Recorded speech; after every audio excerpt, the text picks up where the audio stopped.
নমস্কার, আমি প্রবীর মণ্ডল আর আপনারা দেখছেন মানবাধিকার বার্তা। মানুষের সাথে, মানুষের পাশে, সব সময়, সবখানে। অবশেষে সেই ঐতিহাসিক সিদ্ধান্ত নিল কেন্দ্রীয় সরকার। সিএএ সিটিজেনশিপ অ্যামেন্ডমেন্ট অ্যাক্ট চালু করল, যেটি গত 4 বছর আগেই লোকসভা এবং রাজ্যসভায় পাশ হয়ে গেছিল। সেটি চালু হলো গতকাল থেকে এবং আজ থেকেই ভারতীয় নাগরিক হওয়ার জন্য আবেদন করতে পারবেন অনলাইনে।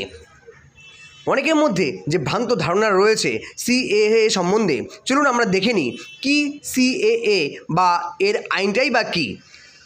সিএএ অর্থাৎ সিটিজেনশিপ অ্যামেন্ডমেন্ট অ্যাক্ট বা নাগরিকত্ব সংশোধনী আইন।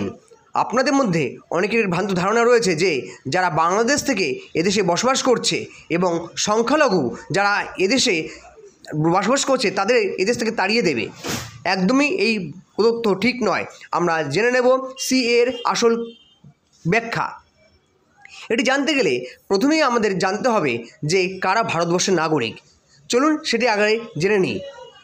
1950 সালের 26শে জানুয়ারি থেকে 1987 সালের 7ই জানুয়ারি পর্যন্ত যাদের জন্ম ভারতবর্ষে তারা জন্মসূত্রেই ভারতবর্ষের নাগরিক।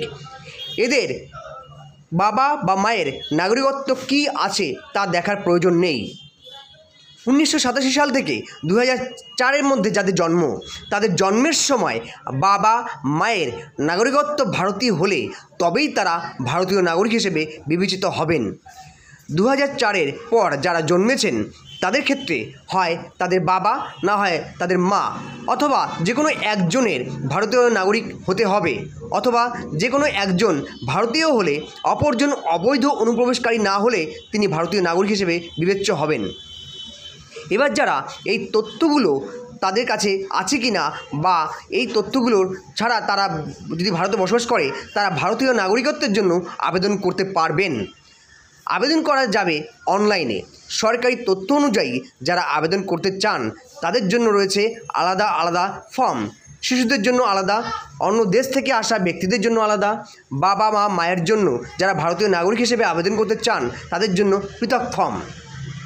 বিভিন্ন রকমের আবেদনের জন্য বিভিন্ন রকম নথি লাগবে, যেমন বৈধ বিদেশি পাসপোর্ট, বাসস্থানের পারমিট, বাবা মায়ের জন্মের শংসাপত্র অথবা তাদের ভারতীয় পাসপোর্ট, 500 টাকার একটি ব্যাংক চালান যা স্টেট ব্যাংক অফ ইন্ডিয়ায় জমা করতে হবে, আবেদনকারীর স্বামী স্ত্রীর ভারতীয় পাসপোর্ট, বার্থ সার্টিফিকেট, বিয়ের শংসাপত্র বা ম্যারেজ সার্টিফিকেট। ভিন দেশ থেকে এলে ভারতে বসবাসকারী বিদেশি নাগরিক হিসেবে রেজিস্ট্রেশনের সার্টিফিকেট থাকতে হবে। ভারতে ব্যবহৃত যে কোনো একটি ভাষা জ্ঞানের প্রমাণ হিসেবে কোনো শিক্ষা প্রতিষ্ঠানের শংসাপত্র অথবা সার্টিফিকেট থাকতে হবে। আবেদনকারীর জেলায় বসবাসকারী দুজনকে মান্যতা দিতে হবে। আবেদনকারীর চরিত্র সম্পর্কে সার্টিফিকেট দিতে হবে দুজনকেই। কোথায় আবেদন করবেন এবার সে ব্যাপারে জেনে নিই।